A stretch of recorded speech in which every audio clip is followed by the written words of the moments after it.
everyone. It's so great to see all of you here tonight. My name is Jackie Lynn, president of Notre Dame Right to Life, and I'd like to welcome you all to tonight's discussion. Thank you so much for joining us at Right to Life's panel on upholding the dignity of both mother and child. This panel is part of the Notre Dame Presidential Forum. Since 2005, the annual Notre Dame Forum invites campus-wide dialogue about issues of importance to the university, the nation, and the larger world. This year's Notre Dame Forum, titled What Do We Owe Each Other, focuses on the way in which Catholic social teaching informs the way we understand our responsibility to one another. Tonight, we focus particularly on the Catholic social teaching of life and dignity of the human person, specifically concerning women, children, and the vocation of motherhood. We are so delighted to be joined tonight by four phenomenal female leaders: Dr. Kate Callahan, Professor Mary O'Callahan, and Erin Lynch will offer their insights on the way their work informs the upholding of the dignity of both mother and child. Additionally, Petra Farrell, former faculty advisor of ND Right to Life and the director of Culture of Life initiatives at the DeNicola Center for Ethics and Culture, will be moderating this panel. A few housekeeping points before we get started. In a few moments, I'll invite our director of spirituality, Michael Urban, to lead us in prayer. Secondly, if you're just coming in and have not yet, well, our Chick-fil-A is not here quite yet, but when it comes, you can come and grab food. And also, Notre Dame Right to Life is selling newly designed merchandise directly outside of the auditorium following the lecture. Notably, our newly designed white March for Life style t-shirts will be available for purchase, with all proceeds going towards supporting our Let Them Live mom, Catherine, who recently faced a crisis pregnancy and chose life for her baby. In addition to the Notre Dame Presidential Forum, tonight's panel is a part of the Right to Life You Are Loved Week, a week dedicated to promoting the life and dignity of every human person, taking place this week. Notably, Right to Life invites all students to the Ave Maria Stella Ball this Saturday from 8 to 11 p.m. at Embassy Suites. Tickets for the ball are still available and can be purchased using the link in our GroupMe or at the links at the merch table outside. Secondly, Right to Life invites all students, faculty, staff, families, and friends of Right to Life and the DeNicola Center to our undergraduate family celebration, a baby shower-style brunch to celebrate 4 of our undergraduate students and their babies. This will take place this Sunday from 11 to 2 p.m. in Dankey Ballroom, and we invite you to come and invite those you know around the ND community. Now, I'd like to invite Michael Urban to the podium to lead us in prayer.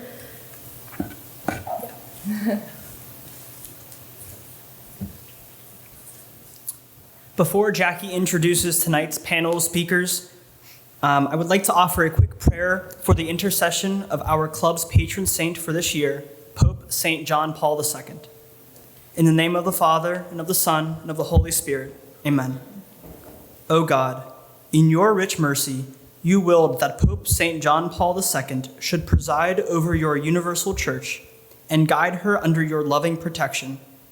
Grant that we, instructed by his teaching and inspired by his holy life, may confidently open our hearts to the beautiful gift of life at all stages and in all circumstances. May we, under his patronage, strive to build a culture of life on our campus, in our country, and in our world. We ask this through the intercession of Notre Dame, our mother, as we pray. Hail Mary, full of grace, the Lord is with thee. Blessed art thou amongst women, and blessed is the fruit of thy womb, Jesus. Holy Mary, Mother of God, pray for us sinners, now and at the hour of our death. Amen. Pope St. John Paul II, pray for us. In the name of the Father, and of the Son, and of the Holy Spirit. Amen. Amen. Thank you, Michael. Now I'd like to introduce our distinguished panelists. Professor Mary O'Callahan is a developmental psychologist trained in the area of intellectual and developmental disabilities. She's currently a visiting fellow at the McGrath Institute for Church Life and a public policy fellow at the DeNicola Center for Ethics and Culture. Her policy work has centered on ethical issues related to disability-selective abortion. She's testified before multiple state legislatures as well as the United Nations on the dignity of unborn children with disabilities. Professor O'Callahan is a member of the governing board of National Catholic Partnership on Disabilities and serves as chair of the Ethics and Public Policy Committee. She and her husband are the parents of 5 children, including their youngest son, Tommy, who has Down syndrome and autism. Dr. Kate Callahan graduated from the University of Notre Dame with a degree in theology. After graduation, she completed a year of service in South Bend and went on to attend Vanderbilt University School of Medicine for medical school. She completed her family medicine residency at Memorial Hospital in South Bend in 2020, and today serves as an associate director at Memorial's Family Medicine Residency Program. In this role, Dr. Callahan oversees the care of the underserved curricular track and is director and co-founder of Street Medicine South Bend, a health outreach to the individuals experiencing homelessness in South Bend. Alongside her work at the residency, Dr. Callahan is an adjunct professor at the University of Notre Dame's Hillebrand Center for Compassionate Care in Medicine and teaches courses on the neuroscience of compassion, physician well-being, and the intersection of spirituality and medicine. Lastly, Erin Lynch graduated from the University of Notre Dame in 2015. During her time at Notre Dame, she was president of Notre Dame Right to Life and served as an advocate for pregnancy resources on campus. Since graduating, she worked at the Women's Care Center, a local pregnancy resource founded by a Notre Dame professor. Erin started as a counselor about 10 years ago and now works as new counselor training director for their organization, helping to train counselors across the country at their 37 different centers. She and her husband have 3 daughters. Please join me in welcoming our panelists.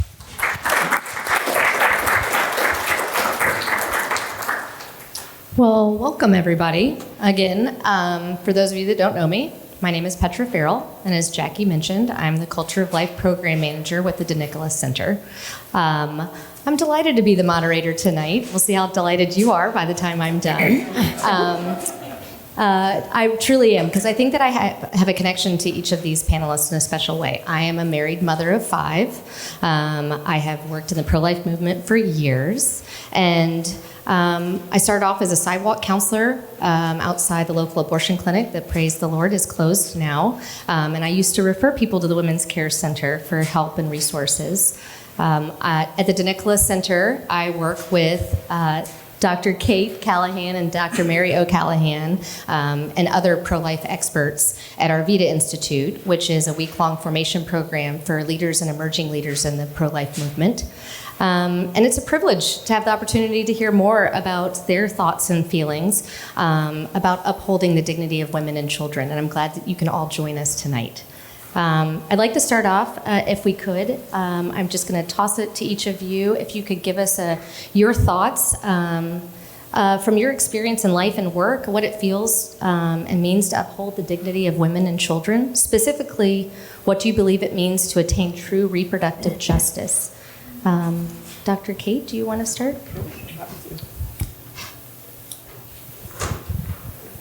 It's really just such a privilege to be up here with such remarkable people and to be with you all tonight. So thank you so much for being here and for the gift of your time. I didn't write out formal remarks for most of these questions, but this first question seems loaded enough that I didn't feel like I was going to do it justice without trying to collect my thoughts beforehand. So I will share with you, I am not a parent myself, but I not infrequently tell those dearest to me who are parents that I think that being a parent is the hardest job on the planet. It's beautiful and rewarding, no doubt, but that beauty and reward is hard won. And I believe that's true for anybody who's a parent, but it's particularly true, and that hardship enhances, in my opinion, exponentially when someone becomes a parent under unplanned circumstances amidst any number of other hardships. As a family physician, I've seen this time and again. I get the privilege of accompanying individuals from birth to death, many from low socioeconomic status households in my primary care office here in South Bend, and then also, as was mentioned, through our street medicine work here in the city. Many of my patients and their children have been exposed to toxic stress or trauma throughout their lives, in abusive relationships, in racist interactions, in witnessing those that they love endure these kinds of challenging, emotionally and physically violent encounters. These repeatedly stressful and chaotic experiences make it difficult for them to hold a job, to pay their bills, and to ensure food is on the table for their families. But the challenges are even more fundamental than this. Things like establishing routines, creating an environment of safety, physically and psychologically for their children. All the at times seemingly small, yet hugely significant factors that facilitate kids' healthy growth at every stage of development. These are so much harder for moms who maybe never had any healthy parental model available to them, who've had immense internal and external obstacles to overcome to be able to parent well. And I share that as background and really as kind of an on-ramp into some thoughts that I give you from myself, but also from the really extraordinary people that I get to work alongside and the friends that I have in this city. I believe that upholding the dignity of both women and children is really a work of accompaniment above and beyond anything else, at least in my role as a family physician. And there are three aspects of that I want to propose to you today as ways that we can continue to further honor the dignity of women and children, particularly the marginalized in our communities. The first is with really robust programming, and I'm sitting alongside somebody who's integral to that in our city. Women's Care Center does this beautifully, and I think we need programs that stick with people for the long haul, and do that regardless of the socioeconomic status that a patient has, regardless of race. These programs need to exist and they need to be publicized. Clinicians, people in my field of work, need to be aware of these programs, and we need to think outside the box about how to harness our creativity and our innovation to find novel approaches to these kinds of wraparound services for mothers and children. Secondly, clinicians, people, again, that are accompanying folks in helping work, I think we need to be patient and flexible. These moms have often been formed in chaotic, impulsive, and disorganized environments. We need to have empathy for that and to recognize that it makes a ton of sense that they personally continue to experience chaos and impulsivity and disorganization. They're going to have lots of good reasons to be late to appointments, to require multiple repetitions and explanations before things click. There will be sacrifice for us as clinicians, as people in this world, to do this well, to do this work of accompaniment well, monetarily and also from a standpoint of efficiency. But these sacrifices will be minuscule in comparison to the sacrifices that these individuals make every single day. This is part of what it means, in my opinion, to live Matthew 25, to be with and for Christ, as St. Teresa of Calcutta says in The Distressing Disguise of the Poor, to practice presence with people. And lastly, but probably most importantly, moms need people, or at least one person, who can walk with them through every stage of their child's development. In preparation for this talk and others I've given like it, I spoke with a friend of mine who fostered a child whose mom unexpectedly became pregnant in college. This young woman had a sky-high IQ, but she was failing out of her undergraduate program. She was immature, she was undiagnosed with PTSD, and amidst all of that was attempting to navigate her role as a parent. There was no way that she could nurture a child and become independent without help and support. But with my friend and her family coming alongside her, she was able to complete her Bachelor's of Science in Nursing, to pursue and persist in the hard work of counseling and processing her trauma, and to gain financial stability. Her son graduated from high school in 2022. And my friend Gwen feels deeply that this young man didn't need a better or a different parent. He needed his mom. But he benefited immensely from his mom being supported by another mother who had ventured through parenthood with 3 of her own children and was just a text or a phone call away amidst every season of his development. I'll be the first to admit this is hard work that humbly reminds me on a daily basis of my need for Christ's grace and his mercy.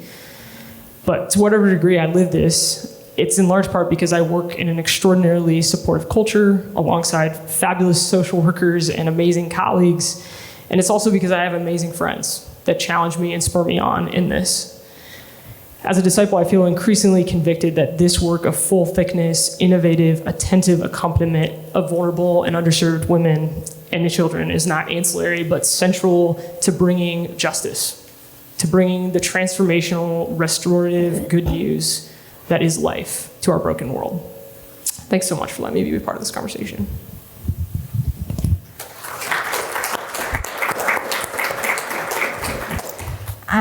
Thank you so much again for having me. And yeah, it's such a privilege to sit alongside these amazing women here on this stage and just to be a part of the conversation. I love this question because when I think about the work that I do, oftentimes you hear people maybe advocating for women or advocating for children or for the babies, but sometimes the ability to see those two in tandem is really lost in the conversation. And that's one of the things that I think is so important and so beautiful about the work that we do at the Women's Care Center is that we don't see these things as working against each other, but we see them as being integral to each other.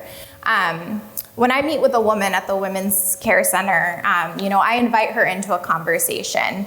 Our goal when we're talking to a woman isn't to try to scare her or to try to shame her out of a decision if she's considering abortion, but to really understand her and to understand her circumstances and also to really understand her strengths.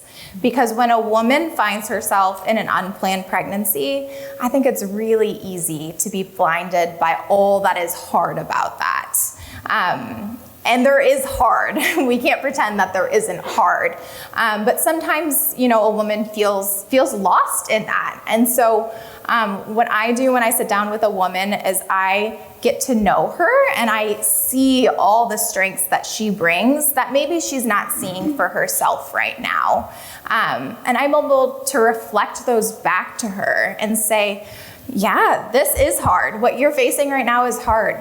But gosh, you told me about these two beautiful children that you've already raised and what an amazing job you've done with them, despite all the hardships you've encountered along the way. And sometimes just the reflecting of that back to her is really what she needs to hear in the moment, because oftentimes when she walks outside of our doors, that's not the messages she's getting. She's hearing that it's hard, she's already stressed, she's already overworked, and all of those things are true, right? But it is also true that she possesses inherent goodness and inherent strengths that no one else can bring to the situation and to this child that she's already carrying. And I find that when women are able to be reminded of this, they're able to be reminded of how strong they are, how capable they are. That's when they're able to see also what a blessing, what a gift a child can be, even if it's hard. And it will be hard. Like Kate talked about, it's a hard job. Parenting is a hard job in the best of circumstances. And so to me, it's just been really inspiring to walk alongside women who face really real challenges, but being able to say, I do have this challenge, but I also have this gift that I can give. And I think that's really important. When you talk about true reproductive justice, like that you are able to say, despite something being hard, I am able to do this. I think have one client who I just think about so often, and she came in, she was a sophomore in college, she brought her boyfriend with her, and every appointment he was there telling her, you can't do this, you can barely do school now, how do you think you can do it with a baby on the way? And one time I invited her back to come without her boyfriend, and I sat her down and I said, gosh, I said, one, I would like to punch your boyfriend because he keeps telling you can't do this. And I don't see that in you at all. I see all the ways that you have already done amazing things. And the fact that this is going to push you further. She ultimately chose to move forward with the pregnancy. And he got on board and was a supportive father. But just having another voice to tell her, you can do this. Even if it's hard, you can do this. And not to see the child as a barrier to her goals, to her dreams. And I've just seen so many women where they see the child as a barrier initially, or as this is going to change my plans, right? And it is going to change her plans. That's a reality. But sometimes those plans can be so much better. And so, yeah. Thank you so much. I'm so grateful to be here tonight and grateful for all of you showing up. I'm going to use my position at the very end of this lineup to maybe invite us to think a little bit about these terms, right? And think about maybe if reproductive injustice is kind of a funny pairing, right? Should we really pair reproduction and justice together in that sense? And whatever you think about that, is justice, right, the best lens through which to look at the dignity, right, of mother and child? Absolutely agreeing with everything that Kate and Erin's saying, but I want us to think about, because language is very important, and I know in some sense we want to sort of adopt the language that the other side is taking, right, but make it our own. But I'm wondering about these words, and just from my own background, I absolutely ground my work very much in the disability rights movement, right? Because I work on behalf of infants with disabilities. And the disability rights movement grew very much out as a response to the eugenics movement, which was at the first part of the 20th century. So there were some very grievous injustices, right, that needed to be righted. Individuals with disabilities were put in institutions. Sterilizations were forced, right? They were abused very often and underestimated entirely, right, in terms of their potential. And so the eugenics movement fell into disrepute, and people really wanted to distance themselves from it when we saw where it logically led to, right, at the end of World War II. But this absolutely believed that this work for rights of people with disabilities was important, and I use it in my own work because we're really seeing a repetition of the eugenics movement right now in perinatal medicine. And so in terms of establishing precedent, right, for legislation, et cetera, absolutely work for justice and need to ground our work in rights. And yet here's a puzzle, right? The disability rights movement itself actually is, in general, for the abortion of children with disabilities, right? Why is that? Well, it's really the rights model that they're working from, right? They want to secure their own rights as people with disabilities, and including among those, they want the right to abort a child if they want, right? And so you have this problem, right? And it's not so much with justice itself, but the way we think of ourselves as humans, right? As purely autonomous beings, right? So there's that. And that's not so much a problem with justice itself, but just the way that justice tends to play out in a rights-based approach in our country. But here's another problem, maybe that's even deeper. That justice is concerned with what do we owe each other, right? What ought we do for one another? It's kind of a minimum bar, if you think about it. We think of justice in different contexts, and it changes according to context. Like, what do I owe my employer, right? What ought I to do as an employee? What do I owe, my country? What does my country owe me? Those are all questions of justice. But think about the family. Like, do we really think of justice governing the family? Now, the family is bounded by the same bounds as all of us are, so we can't kill our children, once they're outside of the womb, and there's all kinds of things. And yet, we don't act in the family, right, according to justice. We act according to love, right? Or if somebody is suffering, we act out of compassion. So the very term reproductive justice, right, should jar us a little bit, right? Because not that we don't want justice, but that's a foundation. That's a minimum standard at the bottom, right, that we should all have. And certainly, so we all work for, and we continue to strive for that. But justice is not enough, right? I live with a philosopher, so I know, he's a Thomist, that for St. Thomas, justice was ordered towards compassion, right? It had its end as compassion, because justice doesn't go far enough, right? And so in order to achieve, right, what we want, the dignity, right, and acknowledge the value of every woman and child, I think we need to work for justice, but we need to go far beyond it. And so I would say our call is more towards reproductive mercy, right? Reproductive love, reproductive compassion. And so let me just a quick story or example, like what the difference is. So, again, I work on legislation, and in a number of states, I think in 7 now after Dobbs, we have total bans on abortion, including even those children who are most severely affected, who might have things like trisomy 13 and 18. I'm not going to call them lethal diagnoses because they're not. Petra and I know that very well. We were just on a panel about this. But children who very likely may die early on or may live but have significant problems. And so there are bans on these abortions, and I would say that is just, right? That is very just. That's a just thing. Have we gone far enough? Like, absolutely not. We have women, right, then, who get an abortion, which is very traumatic. So they're in a very difficult situation. Their child, who they thought was going to be healthy, they had all these dreams.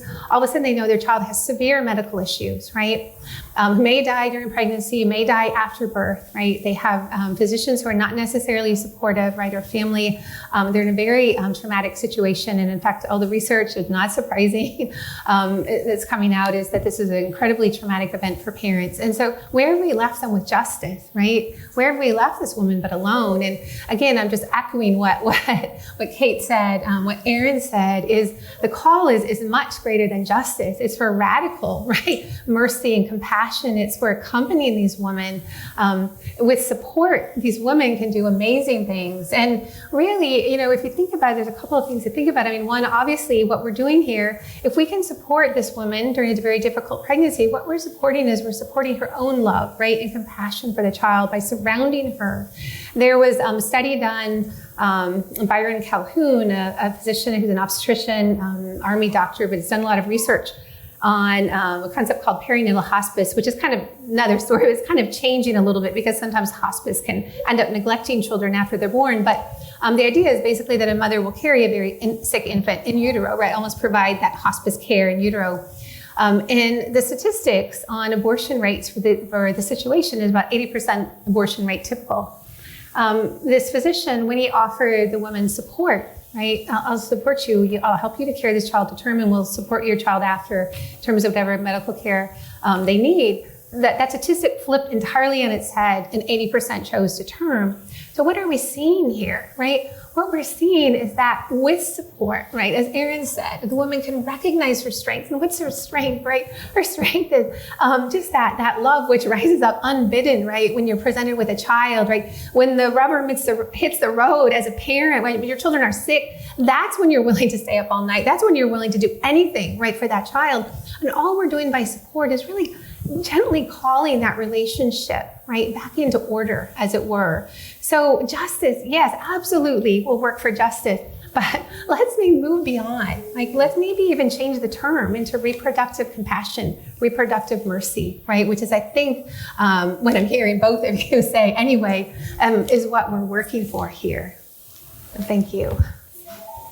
Thank you. I love it. I think that the accompaniment, and I really want to hone in on Mary's, that language does matter. It's very important in the way that we address this. And I want to bring forward, it just seems right now in that vein, is that the push for invisibility for those that are disabled, the unborn, those on the fringe of the society just don't fit in.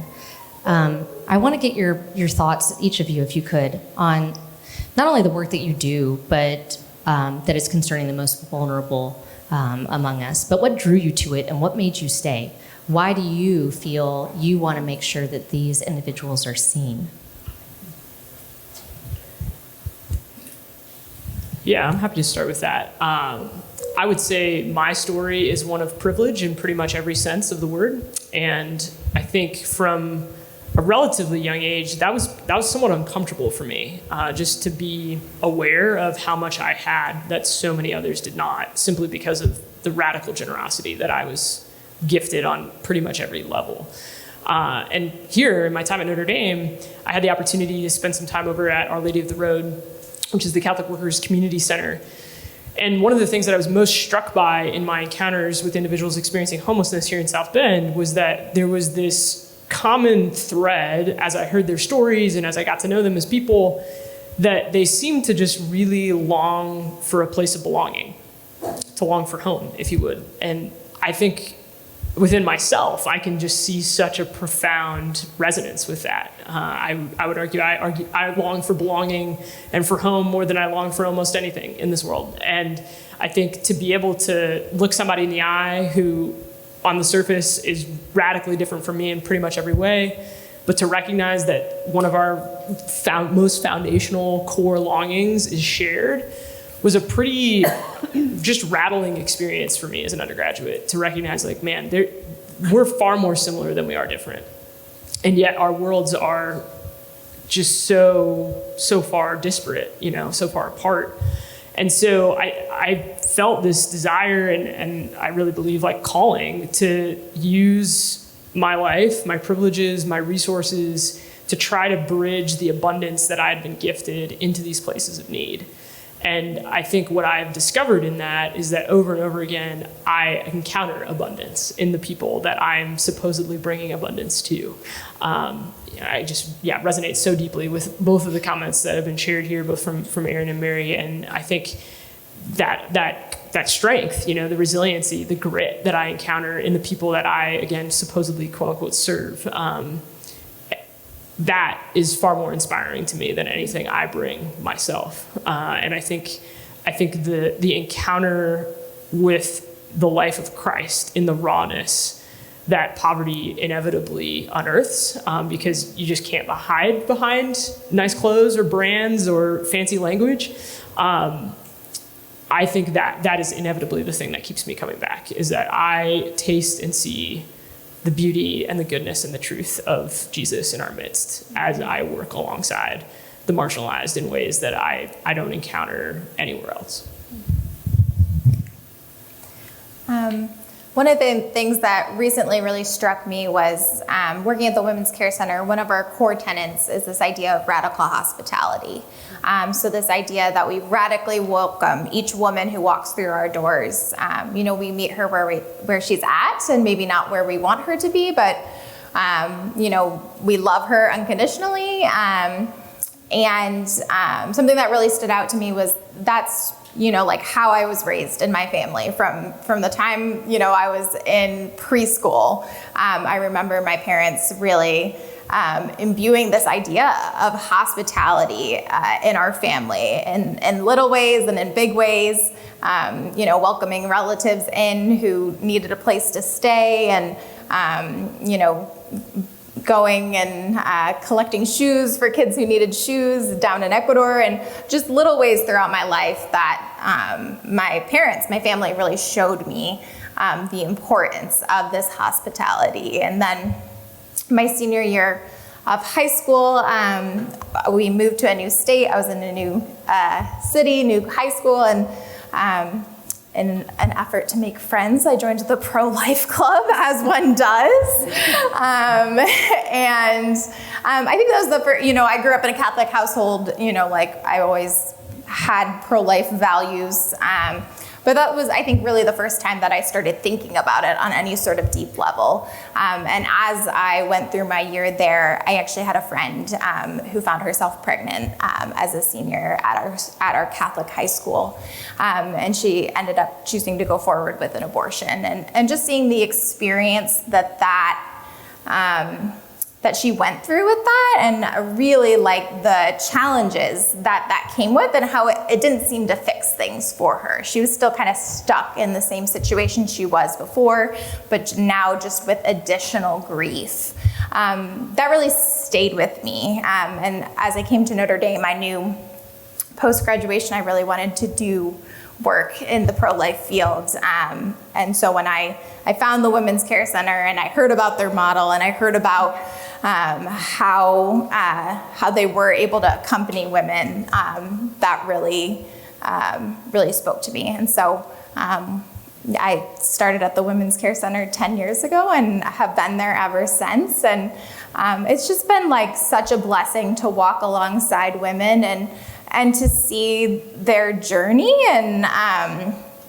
and to feel like you're just seeing a small piece of it, a small part, but to see so much growth. I had an experience recently where I had a client 7 years ago, and she was just in a really, really tough situation, and she chose to go forward with her pregnancy, and 7 years later, like, her daughter is in dance class with my daughter. And just to see the joy on her face as she's watching her daughter, spin around, and those moments, I've worked a lot now on training counselors kind of throughout the country, and one of the things that's most important to me is like continuing to be able to be in the counseling room with women, because that's really, why I do the work I do. And so I never want to be disconnected to that. And so that's like a real privilege to me, that even as I've, progressed in the organization, that every day I'm still able to sit down across a woman and just hear her story. And that is just like a true blessing. And that's what keeps me there. Thanks, Erin. So my story is just totally a story of God's providence. I was in college and I was a psych major. And after college, I knew I was going to go to grad school in psychology. I thought I was going to be a clinical child psychologist, but I needed some money. So I took a year off in between college and grad school just to buy a car and those things. And I was working at a psychiatric hospital as an aide. And just to make some extra money, I worked at a group home for individuals with developmental disabilities. Just like on the weekends, I'd spend the night there, and I just fell in love. I fell in love with those individuals so much. I can still see their faces today. I can hear their voices. I know all their names still by heart. There was 8 of them that lived at our group home.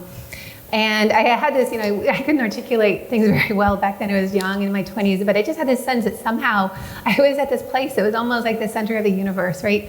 I think of, maybe it's an apocryphal story, but it was St. Lawrence, who was asked to bring all the treasures of the church out, and who brought all the poor and the disabled and the sick out when the city was surrounded. These are the treasures, and I felt like, gosh, I'm just with these treasures.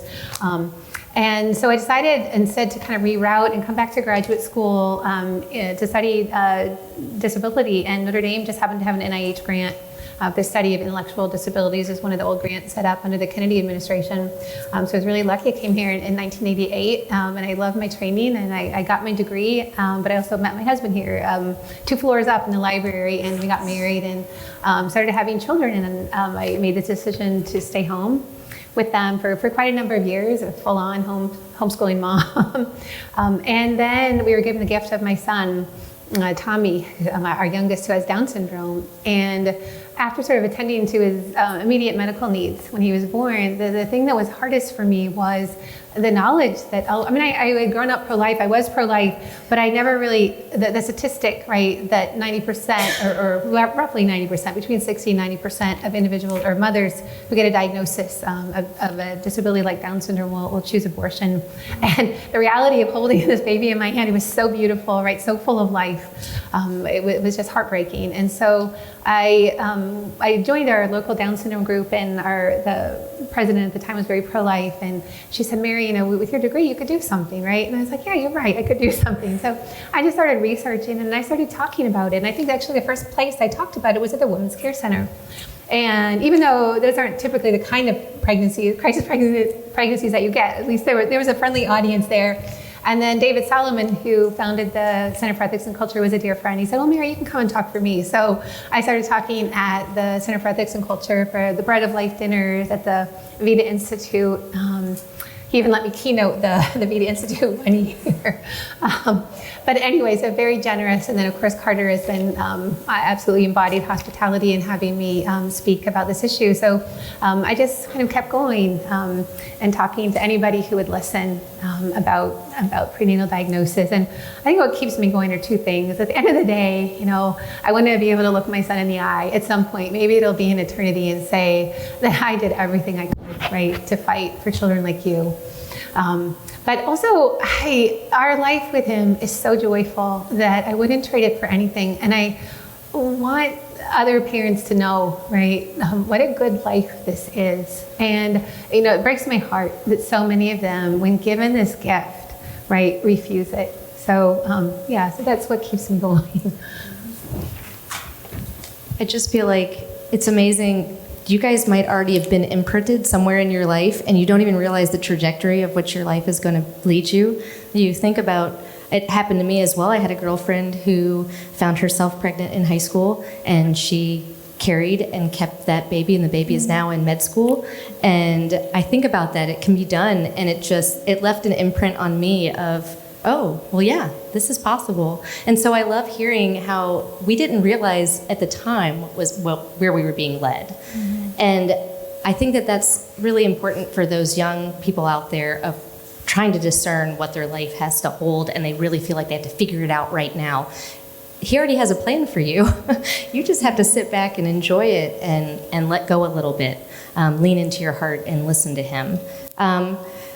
all of you have walked with mothers in different capacities of need, in their fears and their worries. And especially right now, I'm wondering if you could answer what you believe mothers with unintended pregnancies need most.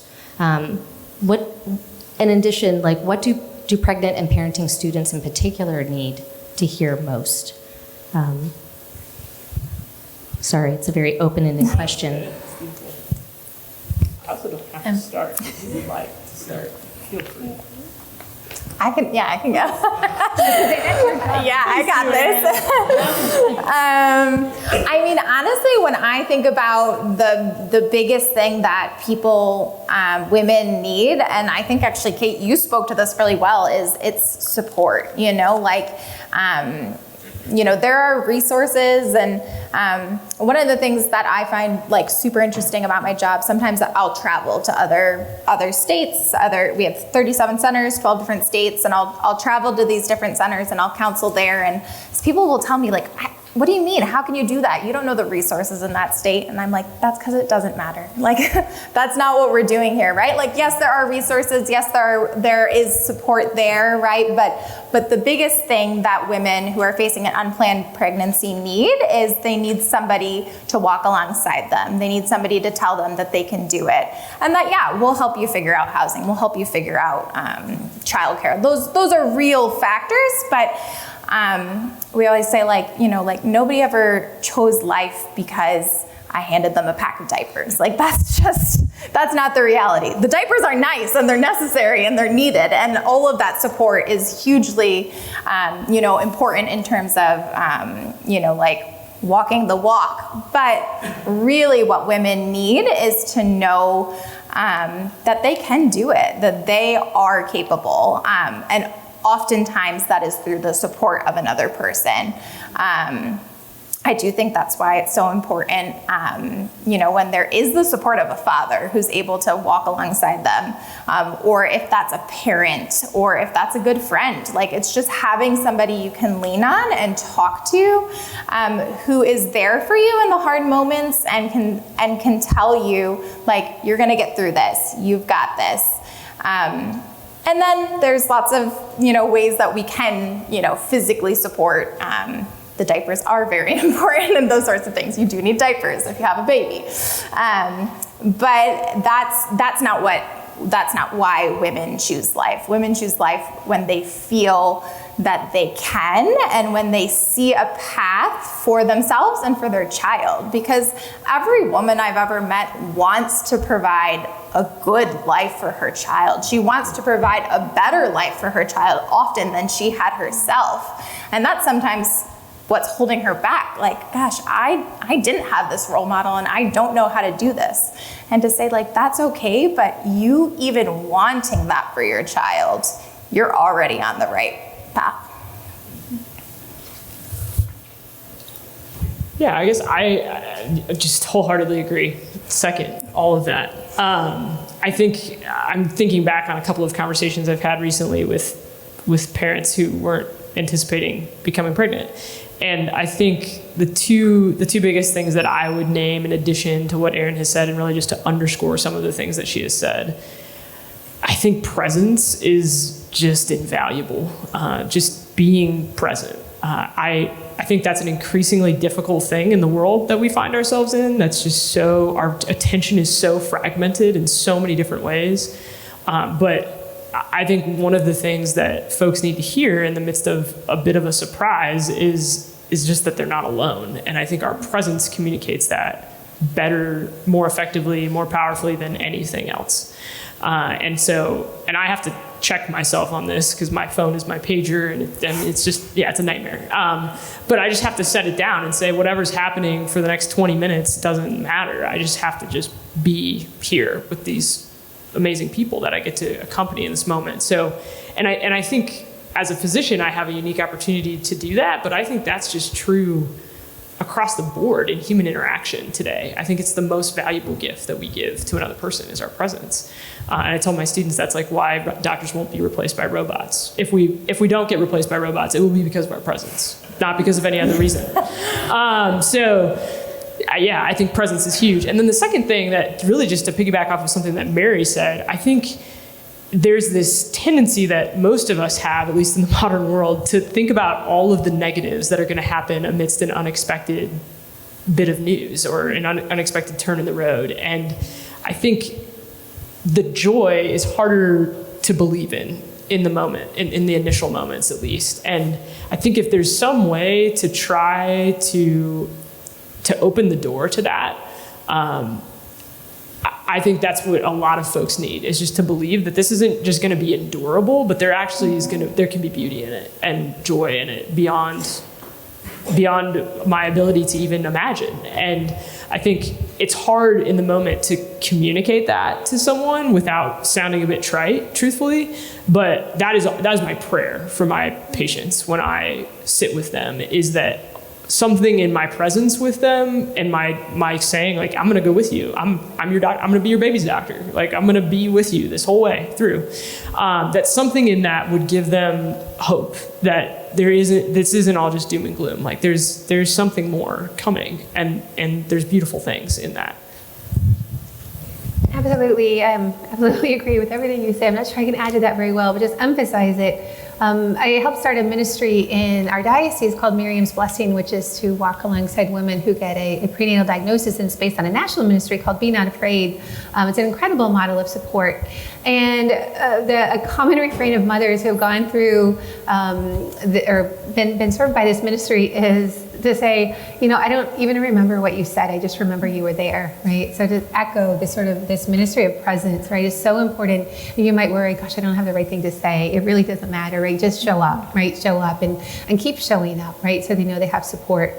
It is interesting when working with women who have had a poor prenatal diagnosis, often you'll hear, I don't know if this is true, Erin, that when women see their baby on an ultrasound in a typical pregnancy, right, that might be a factor that influences them, right, wanting to keep their child. But the mothers that we serve have generally seen an ultrasound, and that is what has, caused them to want an abortion, because there's something wrong. But there's still things that can be done, and one of the most effective, again, is just to call them back, because there is this relationship. They're so bound up physically in every way, and it's in every fiber of their being that they want to mother this child, but they don't know how now with a child with a severe disability or what that will look like. So it's finding ways to call them into relationship, really simple ways, like, what's your baby's name, right? Because a baby typically had a name before the diagnosis, right? And talking about what things they can do. And this sounds kind of morbid, but maybe funeral planning for a child who's very ill, right? Who has anencephaly. They might hope the child lives a little bit past birth, but it may involve funeral planning. But you know what? The parent, that's something they can do, right? I had a daughter who was stillborn, and that's one of the things, like, as a mother, that was my job, right? To bury my child. And so again, that's a task that the parents could understand. Okay, that's something I can do. Or maybe to write a birth plan. This is how I want things to go, because there's going to be a lot of uncertainty when my child's born, but at least I want to hold her, right? So so really just calling parents, gently, right, but firmly back into relationship, which is where they want to be. So those are I'm just really repeating what Kate and Erin said. Oh, absolutely. It's fantastic. I would be remiss if we didn't bring up one group that usually is left out of this conversation. And there's a majority of you here, men. I think just looking at this, in recent years, the rise in fatherlessness has led to nearly 25% of young people growing up in a household without a father. I'd like to know if you could speak to the role of the father in all of this, and what part that might play to promote the culture of life, the dignity of every man, woman, and child. I can start if you want for a change. I'm just going to tell 2 quick stories to show like a difference and how important this is. When I was in graduate school here, my advisor was a good man, but he had very strong ideas about women, having children in graduate school, and so he told us all, don't, if you're single, don't date. If you're dating, don't get engaged. Don't get married. If you're married, don't have children, etc. And so I quickly got, was dating, engaged, married, and then had children, and I could sense his displeasure at each child. I had the first child, and then I had a second child. And then I was pregnant with my third, and I still feel shame about this. I still remember this with shame, but I was walking across campus and he didn't know I was pregnant yet. And I just didn't want to bear that sense of disapproval again. And so this is back in the day. I was a psych major, did a lot of research. And so I had these big printouts. Data used to come in big printouts that you had to go to the mainframe to get. So I was carrying a big stack of them. And I was walking across campus and I saw him and another professor approach. And I just kind of let them fall in front of my stomach, right? I was just like, oh, I just don't want to see that look in his eyes again. And as though somehow I've like failed, right? I've made a mistake. And I thought, and not only did he wouldn't have been able to acknowledge the dignity of my child, but wasn't acknowledging my dignity, right? As a woman, I didn't make a mistake, right? It wasn't a weakness. It wasn't something wrong, right, that I had a child. I was married, right? And even if you're not married, this is a good thing. It's a blessing to have a child. And so I think of that, right, in his attitude and how difficult that was for me. Thankfully I had the support of my husband. We went on, having children when we could, but he was not encouraging, and I wonder if there were other students, right, that were discouraged by that attitude. And I contrast that with my husband. And just to give you a backstory, like our pregnancies weren't easy. We had 13 pregnancies. 8 of them we lost through stillbirth or miscarriage. And we also never had much money. We were graduate students at first, and then he worked as a professor, and I was staying home. I think in Portland, we qualified for food stamps, even though we didn't go on them, right? So these pregnancies weren't easy, but I can tell you that for every single one, when I told him I was pregnant, he acted as though we had won the lottery, right? He was so excited. And he would know, like he knew full well what we were taking on. This baby might die. We might not have enough money, right? All these things, but he was so excited. And when my child with Down syndrome was born and we weren't diagnosed ahead of time, he wrote an email to all of our friends, we've been given the gift of a little boy with Down syndrome, right? And this wasn't just for our children. Like he would extend this to anybody. Like so, his brother's daughter, our niece, got pregnant out of wedlock, and he said, Michael, what a blessing that baby is, right? There was a worker at McGrath who's not there anymore, at the Nicola Center, who liked to tell my husband that she was pregnant when she was, just because he would get so excited. Right? But I think, I think that I knew every time we got pregnant that it could be very difficult, right? But to have him, first off, fully welcome our child, because he made this distinction that we might be in tough circumstances, right? And we might have to deal even with the death of a child, but life is good, right? We're going to celebrate life, right? And so it not only acknowledged and welcomed this baby, but also acknowledged my dignity as a woman, right? There was nothing wrong. It wasn't a mistake for me to get pregnant. This is how this is how my body was supposed to work, right? And so I think just, even if you don't get married right away, or if you are married, gosh, make your wife so happy and celebrate every baby. And if you're not, support your coworkers, right? Know that life is good and should be celebrated, and the way you react can make a huge difference in a woman's life. That's great. Thanks. One thing that really strikes me when I have a woman and I'm talking to her and we're talking about the father of her baby, for a woman who is sometimes considering abortion, oftentimes the boyfriend will say oh, it's your choice. You do what you think is right. And this is the message that I think men have been fed, that they're supposed to say it is your choice. But really that becomes that is your problem, And I've had so many women who have told me he just got just the reaction and how much that can change things for her. She says, I took the test and I was terrified and I didn't know what I was gonna do. And I told my boyfriend and he just jumped up and down. And that changed things for her. If he had reacted differently, she might be considering very different things. And similarly, when a woman's told well, it's your choice, you just tell me what you want to do and I'll support you, that doesn't really feel like support to the women I'm serving. It feels like it's all on them. And that if he were to step up and say I've got this, I've got you, and I'm here, we can do this, that makes such a difference to the women I serve and even, to friends I have who are married, the reaction that you are giving is hugely impactful. And so I think that's different than messages that men often hear, that they are supposed to be this kind of like, whatever you want, I'll support you. But to take a strong stance and to say like, we can do this and we can do this together, regardless of whether or not they're married or what the situation is, or even if they're not together, like that I'm here for you regardless of the situation, I've seen the impact of that like day in and day out. And so that's something I think that it's really important for men to know, that it is important what you say and how you say it. Yeah, I would echo all of that. I guess because these comments are so fantastic, I might just take like a little bit of a 30,000 foot view here and just say that I think our culture, unfortunately, has really done a disservice to men in the sense of how men are formed in the midst of our culture.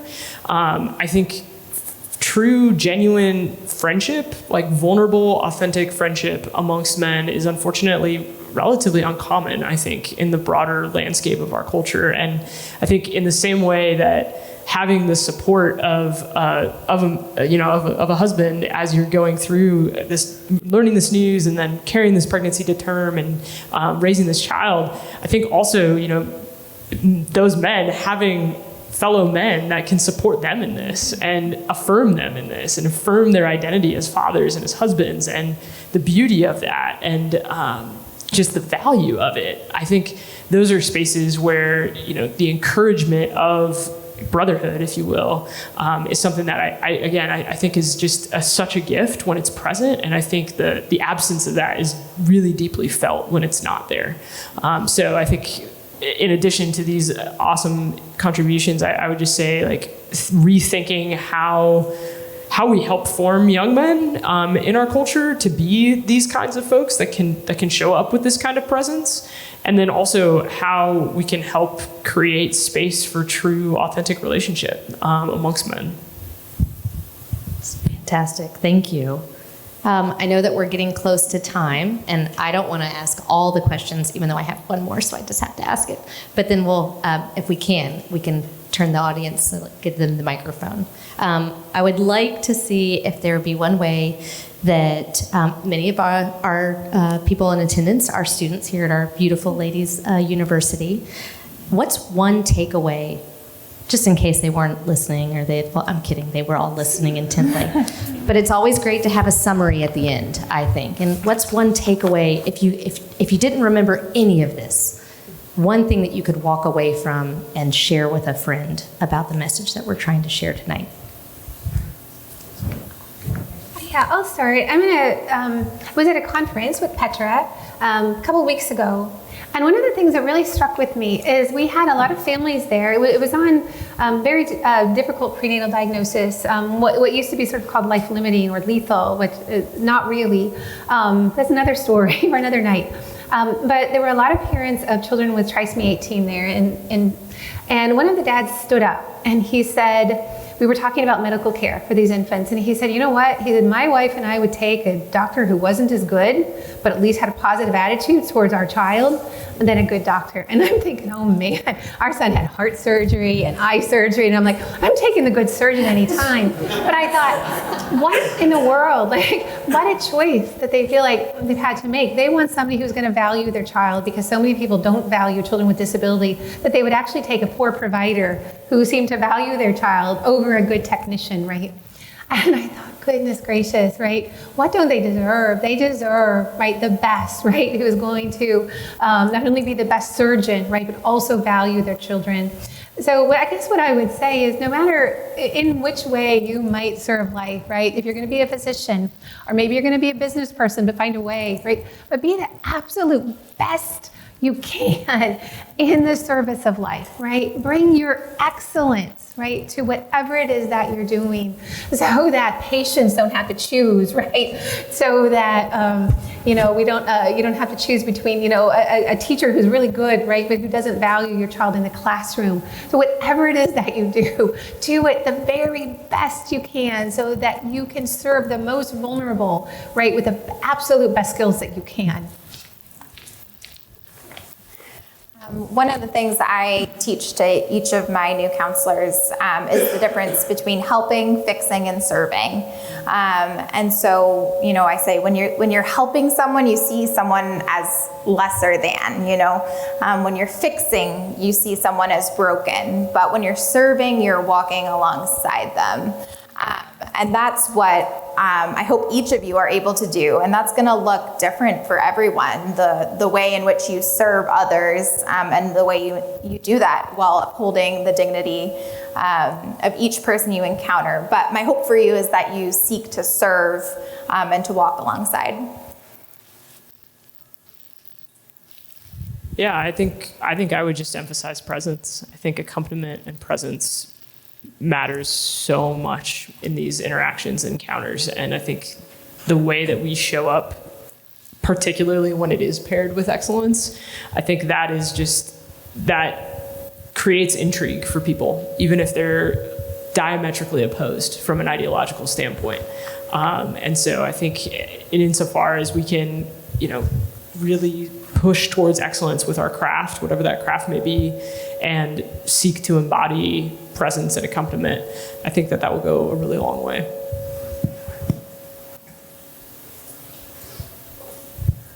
Any questions? I think Brett has one. I just read your mind.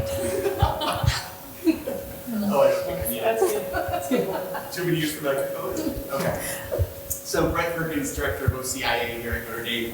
I think one of the questions that I oftentimes face is students will say, my perception is that the church is legally, or is supportive of the legal protection of life in the womb, right? But then the struggle to see where the church is in terms of caring for women and children after birth, right? And there can be that perception that there's a disconnect there.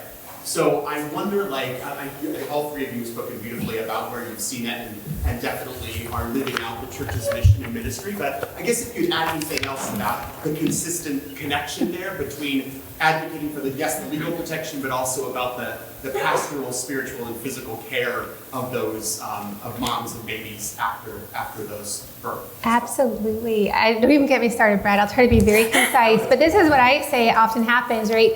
We expect the mother, and rightly so, the church expects, who has a child with a disability or any difficulty, right, to radically accept this child and not put any conditions. It doesn't matter, I might say, well, I don't have the money, I don't have the expertise, I don't have the time, patience to deal with a child like this. But we ask them to step out in kind of radical trust, right, and embrace this child. Okay, so the parents do this, right? And then they get to, they bring this child to the local Catholic school, to catechism, right, to the school. And they say, okay, all right, right, I'd like you to take my child. And the church says, gosh, we don't have the money, we don't have the time, we don't have the expertise, we don't know how to do this, you're gonna have to go to the public school, right? And so it's just heartbreaking, right? So you think, we accept them in our little domestic churches, and then we take them to the wider church, and there's not acceptance. So I think absolutely across the board, right, we have to do better as a church. Having catechetical programs, embracing them at school, right, all across, every single ministry at every single age. And we're not doing that well consistently right now. So thank you for bringing that up. Yeah, and I could not agree with you more, and I think we do a disservice to the message that we're seeking to send when we don't do this in a holistic, whole life kind of way. And I think every single one of us have an opportunity to just befriend two folks who are in really difficult circumstances, whatever those circumstances may be. And I think friendship really, if I could prescribe friendship to every single one of my patients, I would. I really would. If I could prescribe an excellent friend to every single patient that on my panel, I would prescribe a lot less medicine. And I think there's just, not enough can be said for that. And I think when caring for the marginalized, I do that alongside a lot of colleagues that don't necessarily have the same perspective that I have in terms of my ideology and beliefs. But we have a space for dialogue because we're both striving to love the person in front of us. And again, I think that creates space for conversation if you live out this bigger mission of, yes, I want to seek to accompany folks, whatever that looks like, in whatever sphere you feel called to do that. I think that creates space for a different kind of conversation with folks. And again, kind of generates a positive intrigue to really move the needle on what it means to bring good news to the world. Yeah, one of the things I love about the Women's Care Center is our programs, we say, are from cradle to kindergarten. So it's not just, I mean, obviously before, even in the cradle, from the time she finds out she's pregnant through her sending her kid off to kindergarten for the first time. We really try to provide as much resources and support as we can. One of the ways we do that is through our parenting class program. And we just have really excellent teachers who bring their expertise and share it with the women we serve. But also one of the beautiful things about that is it creates this community amongst the women. And they are able to create bonds with each other and to serve each other. And to see that, I think, has been such a beautiful gift. I think about a client we had who just came here from a different country. She was like 8.5 months pregnant and didn't know anybody. And she came to the Women's Care Center. She started coming to our parenting classes, and one of her fellow classmates said, "Oh my gosh, like you're here, you don't know anyone. Let me do a maternity photo shoot for you." Like she was a photographer, you know, like, and so they like set up this photo shoot for her, and she got these beautiful pictures, and the way that women are able to lean on each other has been like such a beautiful gift. And they come to these classes, you know, for the resources. They get diapers every time they come. We got a cute little store, clothes up to size 5T, diapers, cribs, car seat, truly anything you can need for a baby, we have it. But really they come for community as well. And that is such a beautiful thing to witness.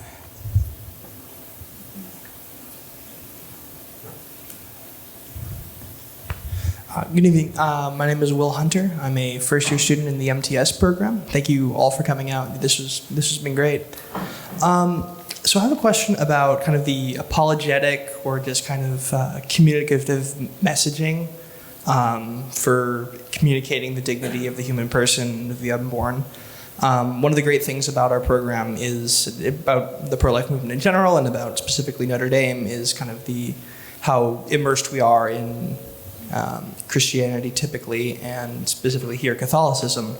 But one of the disadvantages that this sometimes brings, and that I've seen from my fellow students, is that we're kind of unable to communicate with people who are not Christian, who are not Catholic. So I guess my question is, what are some of the pitfalls that you see in terms of messaging, things that don't really work or don't really resonate with a more pluralistic or more secular society in trying to communicate these messages to them? And what are some things that you have seen that are more attractive or more convincing to people who may not be Christian or may not be Catholic? So one thing, and I think this is pretty obvious, but it is just that we actually have to embody, right, what we're teaching. We again, so many things came up. We were at a conference a few weeks ago, and there was these families who came with children with trisomy 18. They were kind of ready to fight because they didn't feel like their children were accepted. They kind of wanted to hear what we had to say, and I'm not necessarily sure they were, Catholic necessarily. I don't think so. So they came to Notre Dame. They weren't sure what they were going to hear from us talking. And I don't know, I think they generally liked the conference, but what won them over, there was one of their children had an accident, right? They brought their children with them, severely disabled children with trisomy 18, had an accident in one of the chairs, and the wife ran the child to the restroom to clean her up. And the father was trying to clean up with paper towels, and one of my colleagues at McGrath just started digging in and helping clean it up, right? And the mother was so floored when she came back, and the woman said, "I'm helping your husband." She said, "You're helping us?" Like, she couldn't believe that we were, but that was just, it was so natural, and I'm so grateful, right, to my colleague, but it was just like, this is what we do. I mean, and again, I think that spoke louder than anything we said during the whole conference, right, that we actually valued her child, and we were there to support her. So that's one way.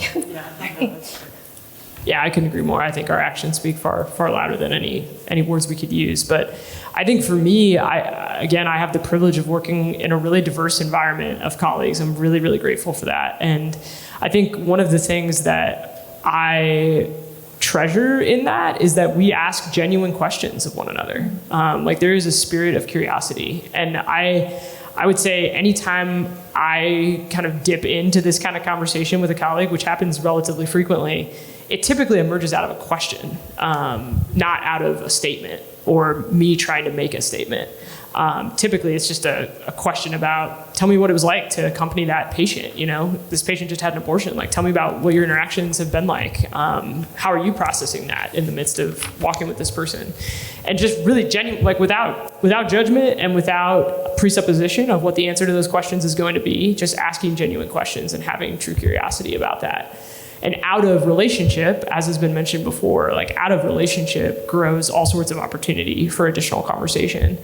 I will say, I think it's important to learn a vocabulary that isn't going to be inflammatory to folks that have true wounds with Christianity, with Catholicism, with religion in general. Most of the reactivity that I receive from folks around religious language comes from a very legitimate place. And I try to just remember that and honestly really appreciate like some of the neuroscience of compassion language, and also as a family physician, right, I take care of the whole family. And so really just relying on that language of like, my job isn't just to take care of you, it's also to take care of your baby. And I think out of those kinds of paradigms, I think we're then able to have a different kind of conversation without being so argumentative or confrontational in that. I just find that usually trying to be confrontational doesn't result in anything other than more woundedness, both for myself and the other person. So those are a few thoughts that I have. Excellent question.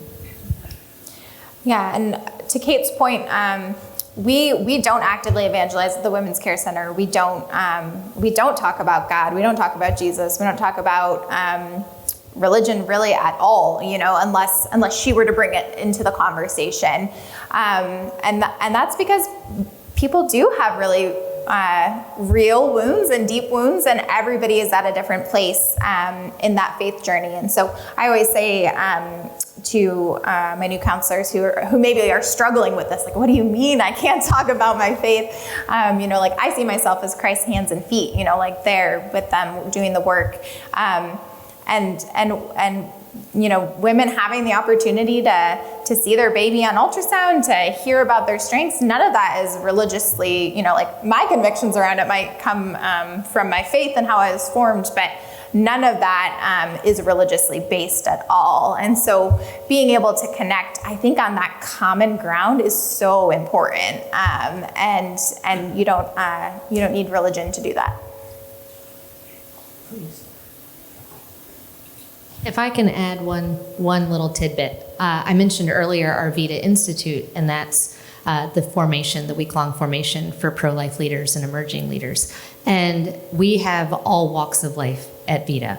There are atheists for life, there are Democrats for life. We bring them all in because it's a foundational belief. Every day we have daily mass, and I invite every single one of them to join us, even if they're just curious, if they've never been to a Catholic mass, and who doesn't like a free blessing? So, and I've had a few people take me up on it, one of whom was with Atheists for Life, and she goes, "You cannot tell anyone that I went to this." Of course, and now I'm telling it, and this is being recorded. Now, I'm not saying that we converted her, but I think it's just being welcoming. And like everyone said, I look at it as the way that children meet friends. The first thing they usually do, and I'm not saying you should comment on how cool and fast someone's shoes are, because that's typically what a kid says. But compliments go a long way, and you find something in common that you enjoy, and then you lead by example, like Kate said, and Mary said, and Aaron. It's finding that commonality that really branches, and it starts a relationship, because you won't change hearts and minds until you've made a friendship. They just won't trust you or respect you, and you wouldn't change the other way either. So it's just give the olive branch, be kind.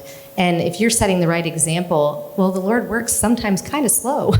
So, hold firm and be yourself, because obviously you're on the right path. So encourage them with a smile, and if you need to comment on how fast their shoes are, maybe that would get them going. Thank you for your question. Is there anyone else? Okay, I think we're going to wrap up because I think people are hungry. Thank you so much. If you could give a round of applause to our panelists.